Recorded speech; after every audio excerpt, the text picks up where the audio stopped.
Speak. Prosody rate equals 90%. You imagine being a king and suffering the worst punishment. Drink molten gold. Discover the terrifying story of Valerio Maximo and his cruel condemnation in the Roman Empire. Subscribe and activate the bell so as not to miss anything. Imagine for a moment the opulence of the Roman Empire, its excessive power. Now, think of a king, a powerful monarch, whose life takes an unexpected turn towards tragedy. His name, Valerio Maximo, a character wrapped in a mystery that has endured over the centuries. What did Valerio Maximo do to deserve such a brutal punishment, so unusual, so golden? The story tells that he was forced to drink molten gold, a beautiful metal that became his executioner, a macabre and cruel end that leaves us asking us. Was it a punishment for betrayal? A demonstration of power by your enemies? Or maybe something much darker and more complex? The mystery surrounds the life of Valerio Maximo. There are no clear records about his reign, his actions, nor the reasons that led to his condemnation. Historical sources are fragmentary, contradictory, leaving a vacuum that feeds the most diverse speculation and interpretations. What really happened? But who was Valerio Maximo? He was not an emperor, nor a victorious general, but a chronicler, a meticulous observer of life in the Roman Empire. He, from his privileged position, compiled stories, anecdotes, and, above all, tragedies of the powerful. His writings offer us a unique window to the life of the emperors, revealing their weaknesses, their excesses, and their terrible finals. Imagine the amount of secrets he knew, the palatial gossip he heard.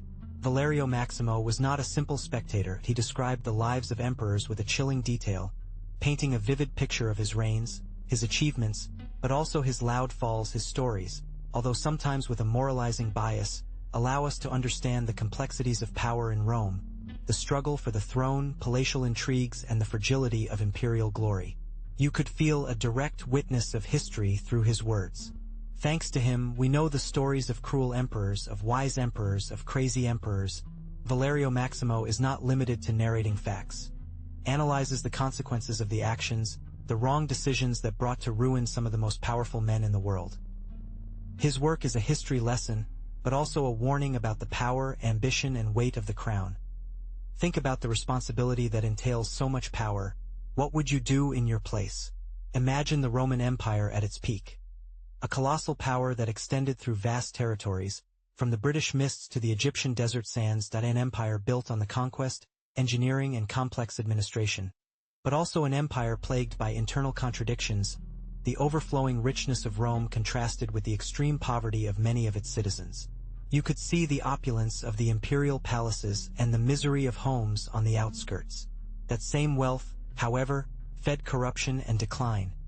The excessive ambition of the powerful, the struggles for power among patrician families, and the growing discontent of the lower classes were slowly undermining the foundations of the empire.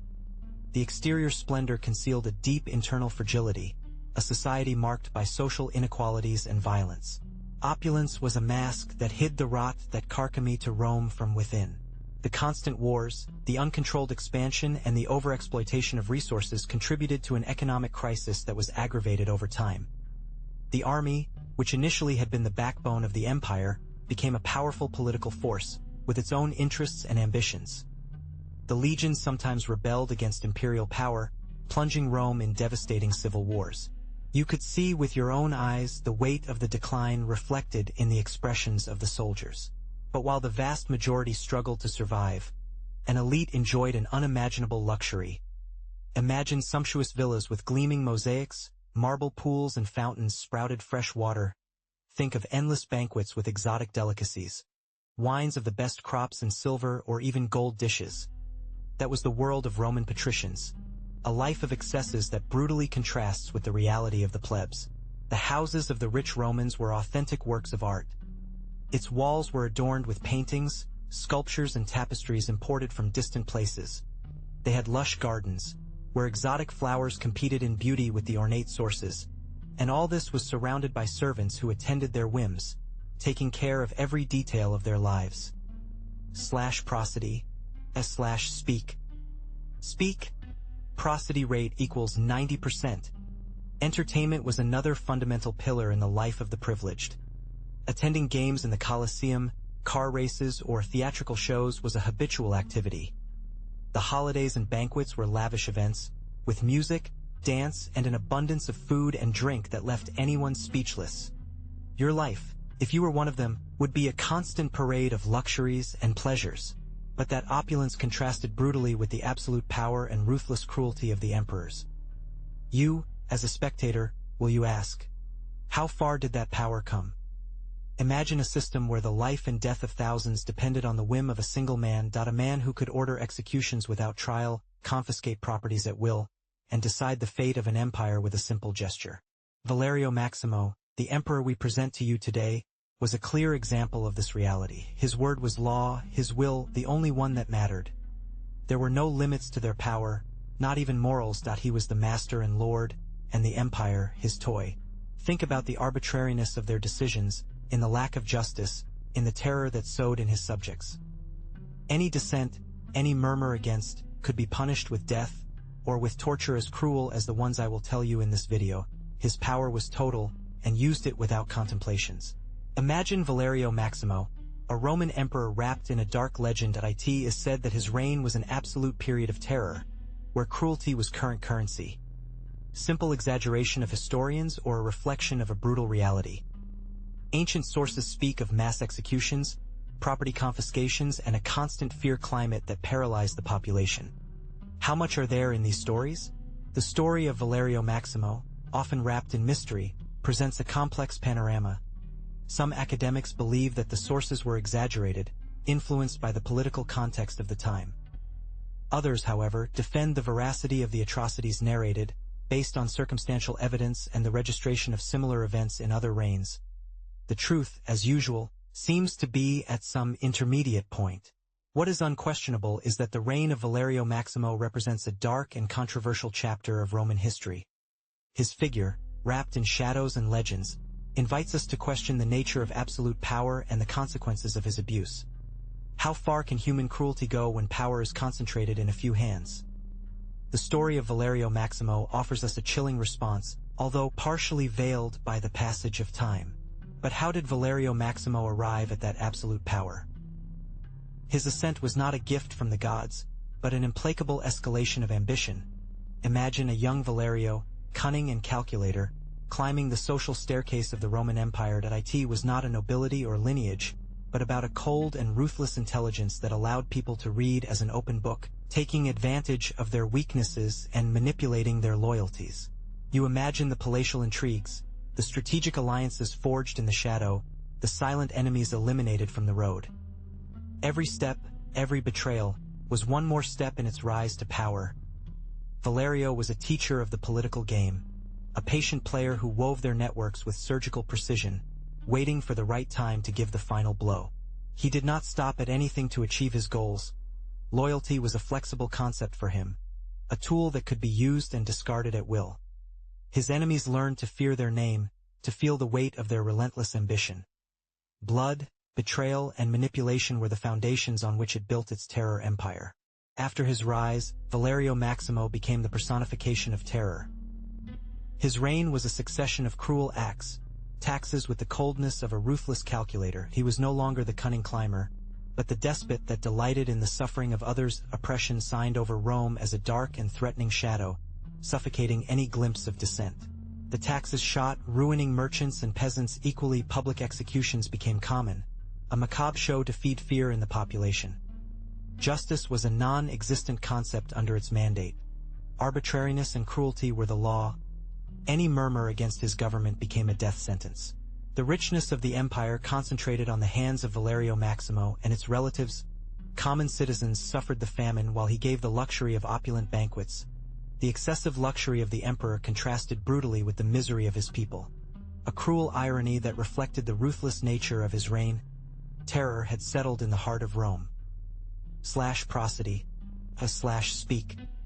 Speak. Prosody rate equals 90%. At first, everything seemed to go like silk. Valerio Maximo, despite his ruthless nature, showed a surprising ability to govern. He imposed a strong order, suffocating any hint of rebellion with chilling efficiency. The coffers of the empire were filled, thanks to their economic measures. although often cruel and draconian trade flourished, at least in appearance, under the shadow of its power. Public works multiplied. New aqueducts, majestic temples and roads that linked the confines of the empire. People, initially, felt safe under their government, although security was stained with fear.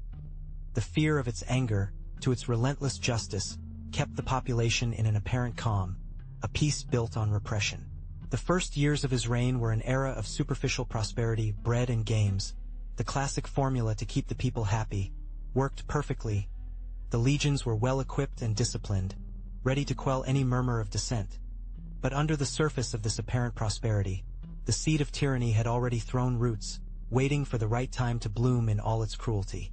But calm was just the prelude to a storm that in the heart of the palace, where the intrigue moved as a snake in the grass. A conspiracy began to weave in the dark. Ambitious noble, tired of the strong control of Valerio Maximo, whispered in the halls, plotting their fall. You, as a spectator, are witnessing how loyalty became betrayal and friendships, hidden and dangerous alliances. The murmur of the conspiracy reached the ears of the Emperor Valerio Maximo. Accustomed to blind obedience, felt threatened. The betrayal, that poisonous snake, slid through the ranks of its closest directors. That it was said that some of their own relatives were involved, feeding the fire of the rebellion with promises of power and wealth. Trust, once its greatest strength, became its greatest weakness. The secret network extended like a web, wrapping the palace in an atmosphere of fear and distrust. Each whisper, every furtive look, became a potential threat. Valerio Maximo, in his paranoia, began to see enemies everywhere. Even among those who had sworn loyalty, the paranoia seized him, clouding his judgment and exacerbating his already ruthless nature. You observe the slow and silent implosion of the empire from within. So imagine Valerio Maximo, the king, surrounded by snakes. Not literal snakes, of course, but noble, ambitious, willing to anything for power. Whispers in the halls of the palace, furtive looks, secret alliances that were woven in the gloom. Each of them was looking for their own advantage, willing to betray their friend yesterday by a handful of gold or a higher position in the court. Among them, a particularly cruel and ruthless senator, Lucius Cornelius, a man with a cold smile and eyes that hid an ambition without limits. Its influence extended as a network, catching other nobles in their intrigue's web. Lucius saw in the perceived weakness of Valerio Maximo a unique opportunity to climb to power, even if that meant destroying the entire kingdom. But Lucius did not act alone. He had powerful allies, other noble ones as ambitious and thirsty for power. Together, they formed a plan to destabilize the kingdom and finally overthrow Valerio Maximo. His strategy was subtle, patient, like the snake that stalks his prey before attacking. Weaving a network of lies and false accusations, sought to sow chaos and distrust around the king. But the whispers became shouting. Your decisions, Valerio, began to affect common people. Taxes rose, wheat was scarce, and the promise of prosperity you had made vanished as smoke in the wind. The people, formerly admirer, began to murmur in the streets, their faces reflecting disappointment and hunger. Public works, which were previously a symbol of your greatness, were now seen as a waste of resources. The Colosseum, which once resonated with cheers for you, was now filled with a hostile silence or murmurs of discontent. Your image, previously recorded in the coins and monuments, began to be erased from the heart of the people. The protests, initially isolated, spread like an oil stain.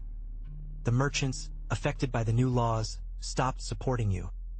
The senators who previously flattered you, now looked at you suspicious, waiting for your fall to take your place.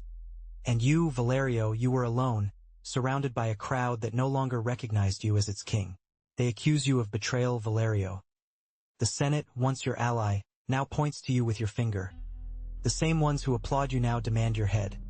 You are accused of enriching themselves at the expense of the people, of embezzlement and of oppression. But you know the truth. You are a scapegoat, a key piece for a game much larger than you. Prosody, speak. Speak, the prosody rate equals 90%. The trial is a farce. False witnesses, manipulated tests, vague accusations that are based on rumors and gossip. Senators, bought or intimidated, bind against you. There is no justice, only an orchestrated conspiracy to silence you, to end any threat to its power. Your lawyers, although brilliant, are helpless before the tide of falsehoods. They try to defend you, but their words are lost in the clamor of the enraged crowd, manipulated by them who condemn you.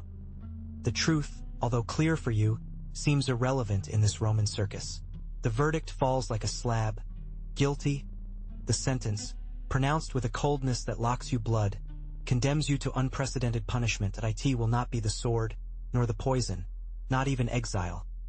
They will force you to drink molten gold. You imagine the incandescent metal, unbearable agony, the slow and terrible death that awaits you. The Senate, impassive, observe your terror. They drag you into an inner courtyard, dense air with the smell of death and scorching metal, a crucible humans, emitting an infernal brightness. Inside, gold melts, a bright and mortal liquid. You see the iron spoon, hoping to receive the liquid sentence that will end with you. Fear becomes an icy torrent that paralyzes you. The executioners, without mercy, hold you. The spoon is filled with liquid, incandescent. The heat approaches, a liquid hell that threatens to consume from the inside. You feel the metal burning your throat, an unbearable pain that burns you inside and out. The final agony is a torrent of fire that consumes you. It will be molten gold. You imagine the blinding brightness, the infernal heat, the liquid metal flashing like the same sun. It is not just an execution, it is a statement, a public demonstration of the power of the empire, of the power of those who condemn you. They make fun of your dignity, your position, of everything you thought to possess. That gold, brilliant and mortal, represents the opulence, the corruption that has rotted the heart of Rome. It is the same gold that has corrupted those who judged you, the same one who has fluid in his veins, clouding his judgment with empty promises of power and wealth. Now, that same gold will become your grave. Think about the weight of that metal in its veracity. Not only will the skin burn you, but it will consume you inside, leaving only ashes. It is a punishment designed to humiliate you, to show the world the price of your ambition, the price of your boldness by challenging the established power. A punishment as cruel as the corruption itself that inspired him. Imagine the scene. Valerio Maximo, before king, now a defeated man, is pushed towards the center of the square. His eyes, before full of pride, now reflect terror. The molten gold, an incandescent river, waits in a huge crucible.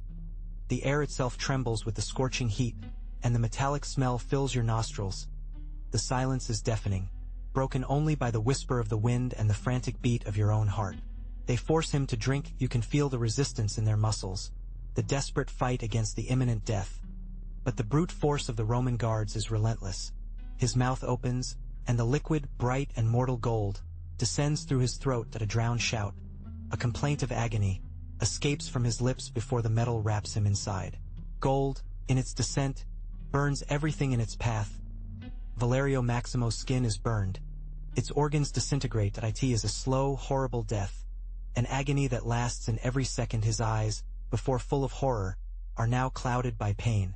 His body convulses, a last desperate attempt to escape from the liquid hell that consumes it. Gold solidifies on his body, a golden and mortal mask. His reign, brief and cruel according to official history, fades into collective memory. You wonder now, what is Valerio Maximo? A footnote in a dusty book? A whisper lost in time. The greatness of Rome was built on the blood and ashes of thousands, and Valerio Maximo became another link in that immense and dark chain. His name, almost a whisper, is lost among the multitude of emperors and generals that filled the imperial annals. Can you imagine trying to find your story amid so much noise? Perhaps some scholar, in the distant future, dusts his actions and gives him a place in history.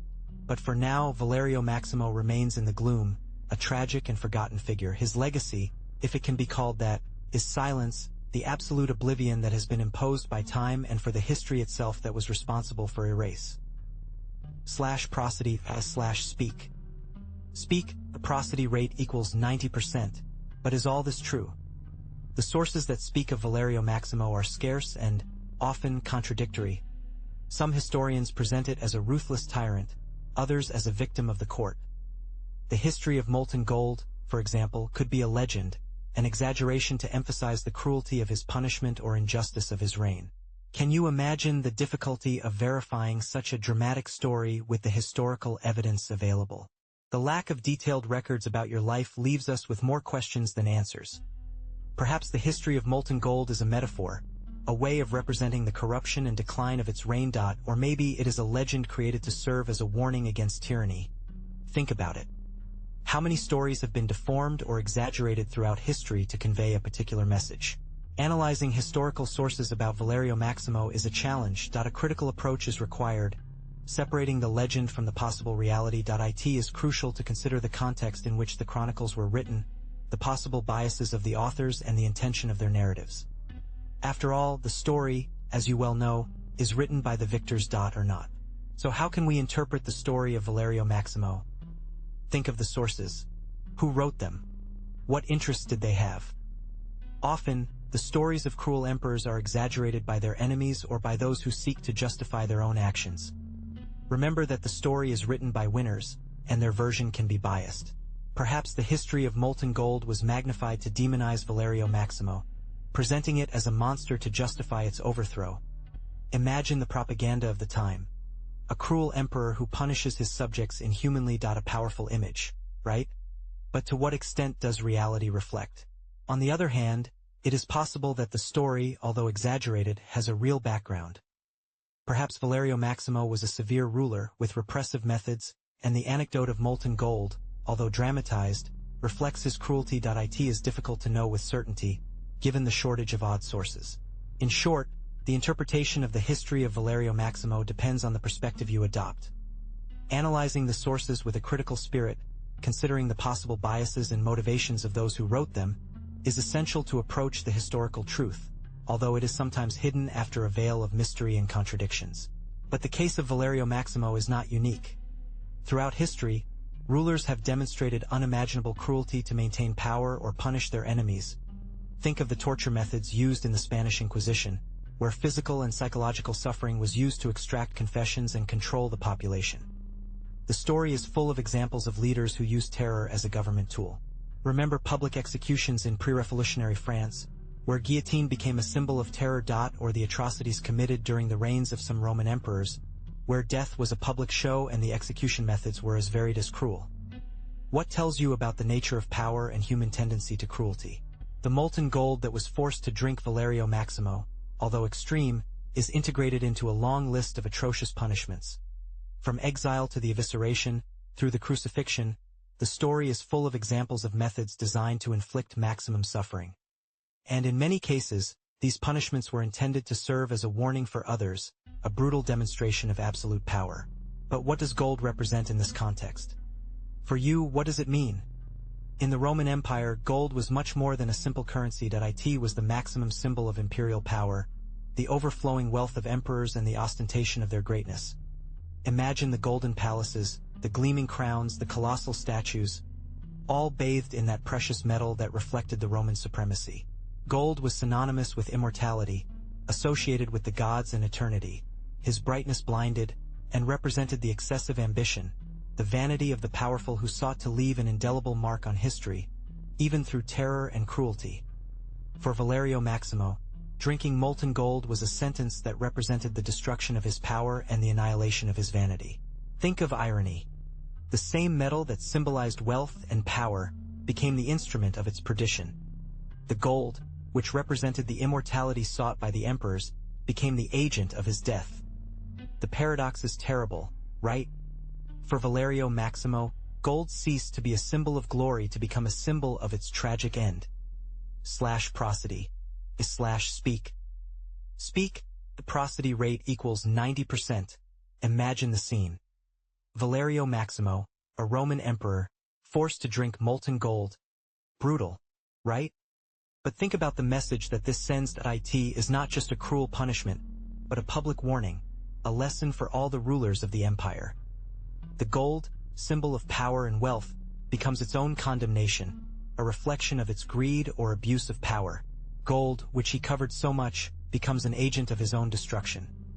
For you, what does this tell you about the ephemeral nature of power? The message is clear. Absolute power corrupts absolutely. The history of Valerio Maximo serves as a reminder that excessive ambition, oppression, and injustice have consequences, even for those who seem to be on top. The legend of Valerio Maximo, although perhaps exaggerated or even fictitious, becomes a powerful metaphor that it is a warning for those who seek power without responsibility, for those who let themselves be blinded by wealth and luxury, forgetting the obligation to govern with justice and compassion. His punishment serves as an extreme example, a reminder that true power lies in virtue, not in opulence. Think of the terror that should cause that image. An emperor, a symbol of absolute power, reduced to such a frightful agony. The execution of Valerio Maximo was not only an act of violence, but a public demonstration of power, a lesson engraved on fire in the memory of the entire empire. His suffering, transmitted through rumors and stories, became a warning for any other that dared to challenge the established order. The cruelty of punishment extended like gunpowder. The image of liquid gold burning the emperor's throat was recorded in the collective psyche, creating a climate of deep fear and an almost instinctive submission. Any thought of rebellion, any murmur of dissent, drowned in the memory of that terrifying scene. The Roman Empire, with its intricate power network, depended on control, and the punishment of Valerio Maximo reinforced that control in a brutally effective way. The lesson was clear. Disobedience had a terrible price, a price that nobody wanted to pay. Fear became the glue that linked to the empire, keeping everyone in their place, submissive and obedient. Imagine the scene, yourself there, in the middle of Rome. The news of Valerio Maximo's death extends like gunpowder. What do you feel? Horror? Astonishment? Perhaps a strange mixture of both. Some, surely, felt relief. Valerio Maximo was a cruel and ruthless man, and his reign had been marked by oppression. But for others, fear must have been the predominant sensation. The emperor, the symbol of stability, had died in such a brutal way. What did that mean for the future? Who would come later? Uncertainty was a much more powerful weapon than any sword. And yet, despite terror and uncertainty, most of them remained silent. In the Roman Empire, the descent was dangerous. An open revolt against the new emperor could mean death, slavery, or exile. Survival often depended on discretion and submission. So, although Valerio Maximo's death was a terrible event, its impact on the daily life of common people was probably more a matter of silent fear and resignation than open life continued, although with a dark shadow on her. Valerio Maximo's death was not just an isolated event. It marked the beginning of a deep crisis. Think of the power vacuum, the instability that seized Rome. The palatial intrigues intensified, the loyalties broke, and the Senate, weakened for years of questionable decisions, plunged into chaos. The administration of the empire, already complex, became practically ungovernable. The borders of the empire, formerly guarded firmly, now seemed more vulnerable than ever. The legions, demoralized by the succession of weak emperors and the constant conspiracies, began to lose their effectiveness. Rebellions and uprisings multiplied in the provinces, feeding fear and uncertainty in the heart of the empire. The economy, already affected by the extravagances of Valerio Maximo, collapsed even more. The galoppo inflation. The trade stagnated and poverty spread like a plague, generating social discontent and feeding the revolts. Imagine the streets of Rome, formerly vibrant and full of life, now plunged into misery and fear. Valerio Maximo's legacy, instead of being remembered for his extravagance, became synonymous with decline. Imagine the Roman Senate, plunged into chaos after the death of Valerio Maximo. The rival factions face, seeking control of the empire. You see how senators, with their messy togas and accusing looks, discuss, their voices resonating in the camera. Uncertainty looms over Rome, an omen of what is to come. The power vacuum is palpable, a crack in the foundations of the empire. Prosody, speak. The prosody rate equals 90%. The army, divided and ambitious, becomes a key actor in this crisis. Each general, with their own loyalties and aspirations, observes the situation, waiting for the right time to act. Think about the weight of the legions, in their power to decide the fate of Rome. The threat of a civil war looms over the horizon, a dark shadow over the city. The Roman economy, already weakened by years of excesses and corruption, falls apart even more. Trade is paralyzed, inflation shoots, and hunger stalks in the streets of the capital. You are witness to the suffering of the population, despair on their faces, long lines in search of food. The greatness of Rome fades, replaced by misery and despair. But who was really Valerio Maximo? Beyond the black legend of its end, its legacy is debated among historians. You will ask yourself, was it a ruthless tyrant or an effective ruler, victim of palatial intrigues? Let's analyze your reforms.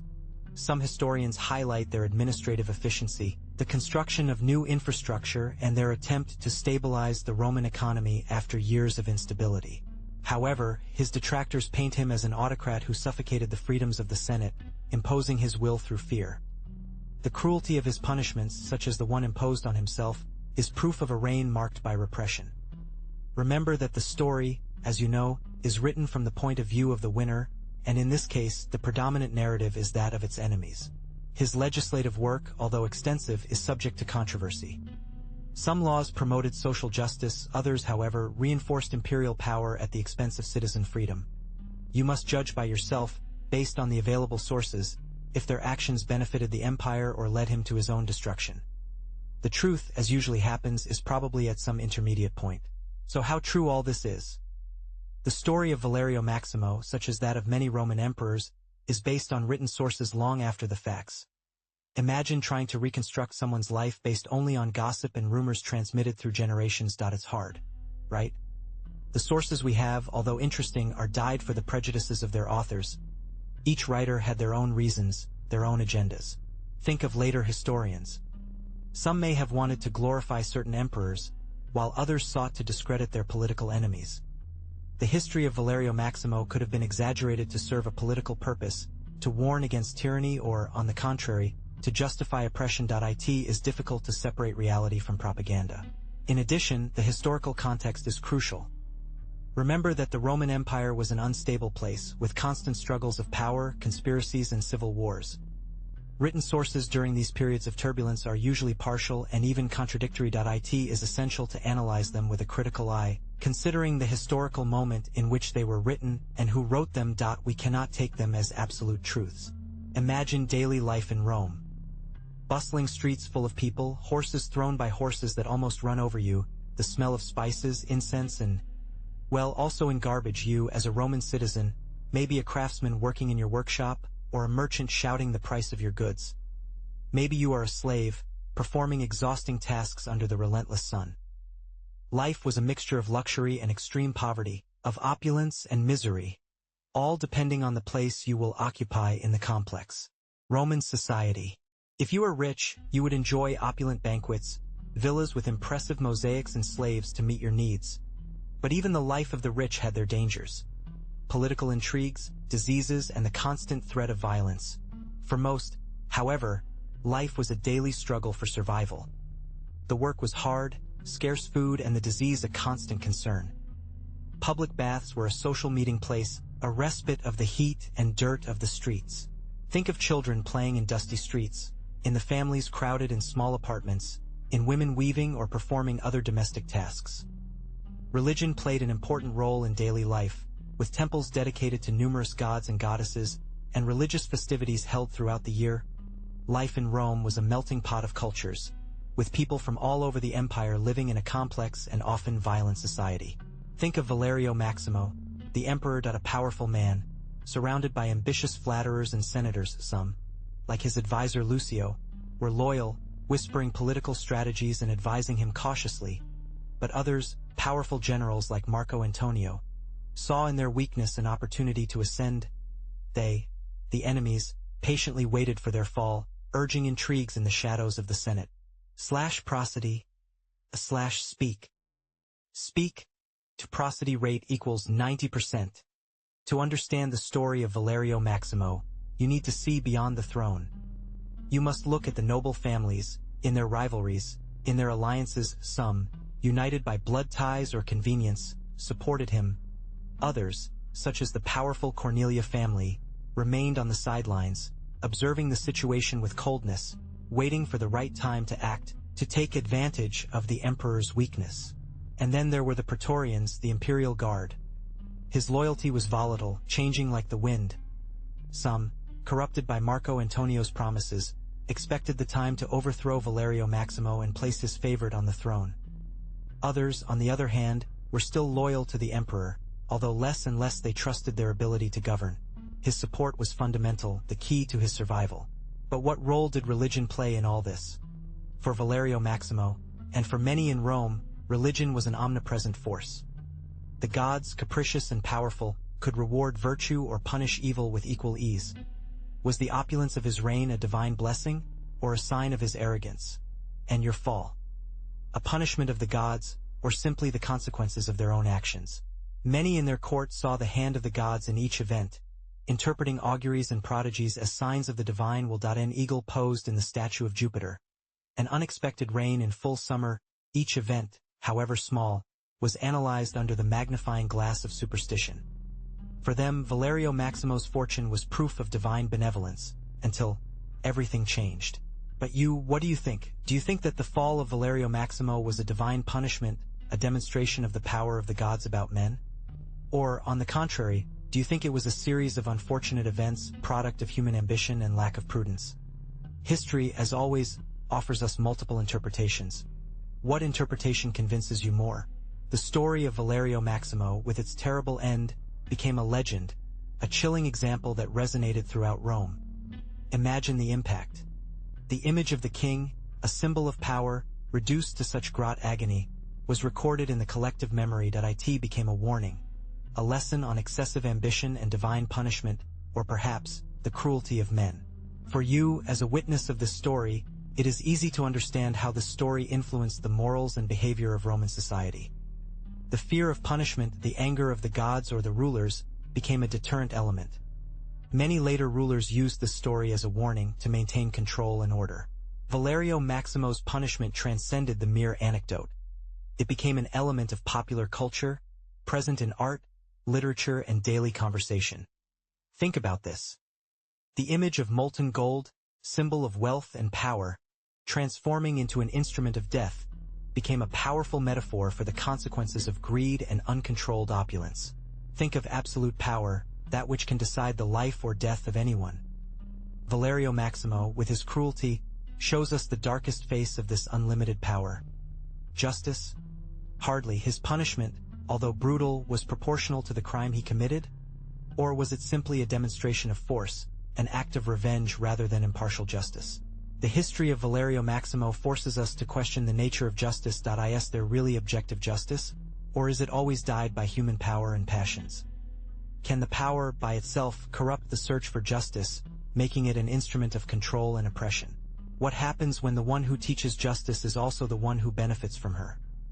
In the case of Valerio Maximo, the line between justice and revenge is completely blurred.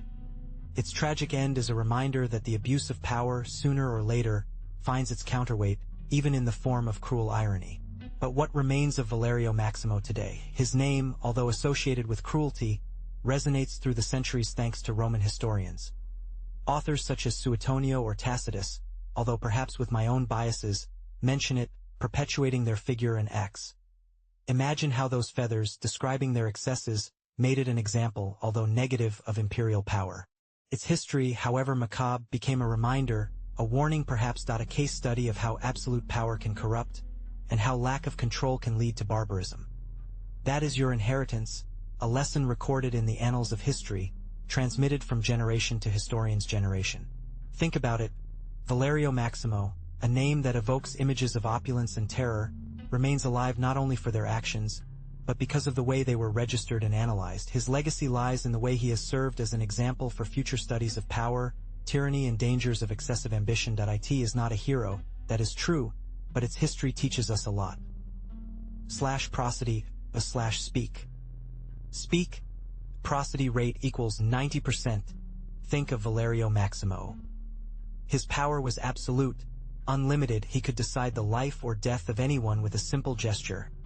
That omnipotence, without counterweight, without ethical limits, corrupted it. He became a tyrant, blinded by his own greatness, unable to see the consequences of his actions. What teaches you this? That power without control, without responsibility, is a dangerous path, a descending spiral towards tyranny. The story is full of similar examples. Kings and emperors who, when reaching the pinnacle of power, forgot about their people, of justice, of morality. They became paranoid, distrustful, and their reign became a nightmare for their subjects.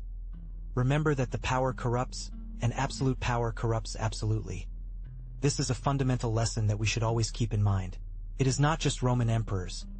The lesson transcends epochs and cultures. In any power system, excessive concentration of authority in a single person or group is a risk. We need control mechanisms to avoid tyranny. Transparency, accountability, separation of powers are essential tools to protect us from corruption inherent to absolute power. Reflect on this. Imagine the scene. Valerio Maximo, that man who had everything, now faces his end: power, wealth, adoration. Everything fades before a brutal punishment. They force him to drink molten gold. Think of the abrasing heat, in the sensation of that liquid metal burning its throat, destroying its interior, an end as cruel as the life it led. That gold, a symbol of its excessive ambition, becomes its own perdition, a beautiful metal that, instead of bringing satisfaction, causes a terribly painful death. Can you imagine the horror of feeling that liquid metal burning your internal organs, consuming yourself from within? Its history serves as a warning. Absolute power, without moral limits, corrupts. Valerio Maximo, in his arrogance, believed herself invincible, forgetting that even emperors must account for their actions. His punishment, although extreme, reflects the poetic justice of a story that should remind us all of the importance of moderation and ethics. You will wonder, was it really like that? Is drinking molten gold possible? The answer is complex. The molten gold at extremely high temperatures would cause instant and fatal burns in the mouth and esophagus. However, the story could be an exaggeration, a metaphor to describe a brutal punishment, perhaps a more elaborate execution that involves melts, but not necessarily pure gold. Why was gold chosen? Gold represented the richness and power that Valerio Maximo had accumulated. His punishment was a symbol of the cruel irony of fate. What had elevated him to the top now became his downfall. The choice of gold emphasizes the ruthless and symbolic nature of its end. And the most important question: did Valerio Maximo really exist? Although the story is popular, the historical evidence about its existence is scarce and debated. Some historians believe that it is a legendary figure, a mixture of facts and fiction that reflects the cruelty and ambition of the Roman Empire. Its history, real or not, serves as a warning. But what if the story has misrepresented over the centuries? Perhaps Valerio Maximo did not drink molten gold, but a similar liquid in appearance, but less lethal. Imagine a dark, dense, perhaps with dissolved metals that mimic the brightness of melted gold, an elaborate staging to infuse terror, a symbolic execution rather than a literal. Another possibility: what if the gold was a metaphor? In Roman culture, gold represented power, wealth, life itself. Drinking gold could symbolize the loss of all that, the corruption of the soul, a spiritual conviction rather than a physics. His death, then, would be the culmination of his fall and disgrace, an appropriate punishment for a dishonored emperor. Also think about the possibility of a historical exaggeration. With the passage of time, the stories are transformed, they are magnified, they adorn themselves. Perhaps the reality was less spectacular, a cruel punishment, yes, but not as extreme as the traditional story describes it. The legend, with its dramatic impact, was imposed on the historical truth, which was probably more prosaic. So what really happened with Valerio Maximo? Historical evidence is scarce and contradictory. Many historians believe that the history of molten gold is an exaggeration, an amplified story to highlight the cruelty of the emperor or the unwavering loyalty of the convicted. Maybe the drink was a poison, yes, but not as spectacular as the boiling liquid gold. /prosody, /speak. Speak. Prosody rate equals 90%. Think about the difficulty of melting gold at such a high temperature and then serving as a punishment.